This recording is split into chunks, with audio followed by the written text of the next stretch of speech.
법 똑바로 알자. 안녕하세요, 아나운서 조진성. 한승범 변호사입니다. 네, 제가 이 똑바로 유튜브를 하다 보니까 제 주위에서 이제 법 관련해서 이야기를 좀 많이 해주거든요. 그쵸, 아무래도 질문도 많이 하고요. 근데 제가 이런 얘기를 들었습니다. 저한테 탄원서를 좀 써달래요. 근데 저는 자기소개서는 많이 써봤는데 탄원서는 이게 뭐예요, 탄원서가? 탄원서라는 게 사실 저희는 되게 많이 보는 문건이죠. 네. 사실 일반인들은 그렇게만 경험하기 어려우실 텐데 네. 일종의 탄원서는 사실상 법원에다가 내는 좀 이제 지인이잖아요. 네, 네. 지인이 원래 평소에는 좋은 사람이었는데 좀 실수해서 이번에 잘못한 거니까 좀 선처를 부탁한다는 호소문 같은 겁니다. 호소문을 법원에다 내는 형식을 탄원서라고 일반적으로 많이 합니다. 그러니까 당사자가 아니라 옆에 있는 제3자가, 지인이 지인들이 좀 봐주세요 하는 거군요. 그래서 사실 저희 같은 경우는 예를 들어서 보통 어떻게 추천을 드리냐면 가족이 하나 쓰라고 하고 그다음에 친척 아니면 뭐 직장 동료 네. 그다음에 뭐 예를 들면 친구들 이렇게 좀 주변에 좀 객관적으로 볼 수 있는 사람들 걸 많이 써달라고 합니다. 네. 드리죠.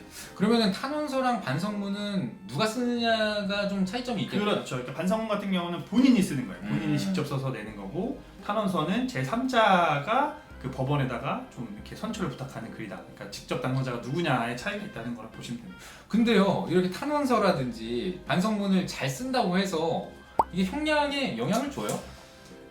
그 질문을 제가 좀 많이 받아요. 네, 네. 사실은 이제 그걸 되게 부담스러워하시는 분들도 많고 네, 네. 귀찮아하시는 분들도 있는데요. 일반적으로 형량에 주는 영향은 크게 크진 않다라고 네. 보긴 하는데 그런 거예요. 일종의 안 내면 섭섭하고 저희 입장에는 당연히 내는 게 맞고요. 많은 걸 추천드리고 실제로도 반성문 탄원서를 통해서 판사님의 마음을 움직이면 뭐 원래 징역형 나올 게 집유로 떨어진다거나 네, 네, 네. 벌금형에 500 나올 게 300으로 줄어든다 이럴 수도 있어요. 네. 양형 자료로도 쓸 수 있으니까 이왕이면 무조건 쓰시는 걸 추천드립니다. 그렇군요. 반성문은 한 2개, 네. 탄원서는 한 4개 정도. 아까 어. 말씀드린 것처럼 뭐 가족이나 친지, 친척들, 그다음에 직장 네. 동료 이렇게 해서 네. 좀 많이 내면 좀 있어 보이거든요. 네. 그런 것들을 내는 걸 추천드립니다.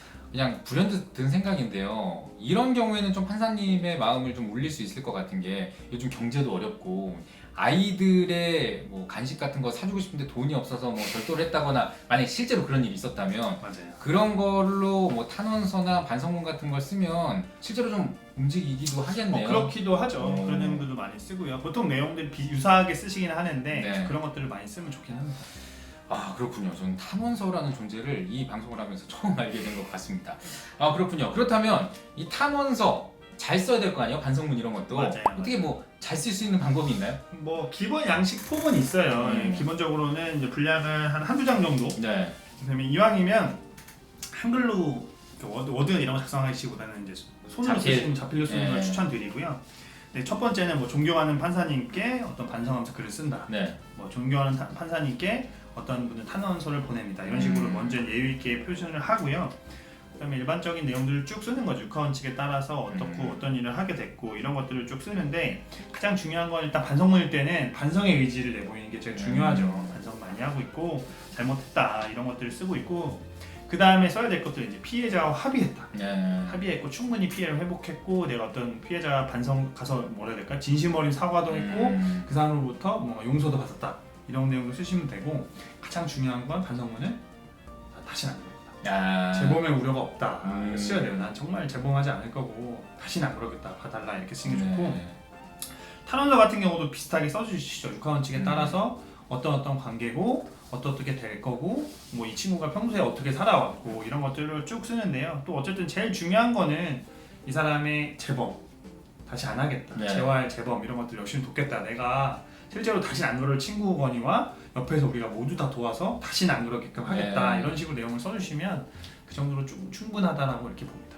그리고 우리가 이제 뭐 반성문 이야기가 나왔으니까 우리가 누구한테 사과를 할 때도 바로 사과하면 금방 누그러지잖아요. 맞아요. 마찬가지로 이 반성문이나 탄원서도 언제 내는 게 가장 좋을까요? 그 시기가 있을 거 아니에요? 일단은 되도록이면 첫 번째 제출하는 게 좋죠. 그러니까 빨리. 첫 번째 낼 때 빨리 내는 게 좋고요. 그 다음에 사실상 왜 그러냐면 이제 법원이 검찰이 구형할 수도 있고 만약에 약식일 수가 있어요. 사실은 일반적으로 제가 말씀드린 범죄들 중에서는 경찰 단계에서 수사만 받고 검찰 조사는 안 받고 끝나는 경우가 많아요. 그래서 거의 그냥 뭐라 해야 될까 바로 약식명 벌금 나오는 경우가 많으니까 빨리 경찰 조사 때 가서 납작 엎드리고 내는 게 가장 좋고요.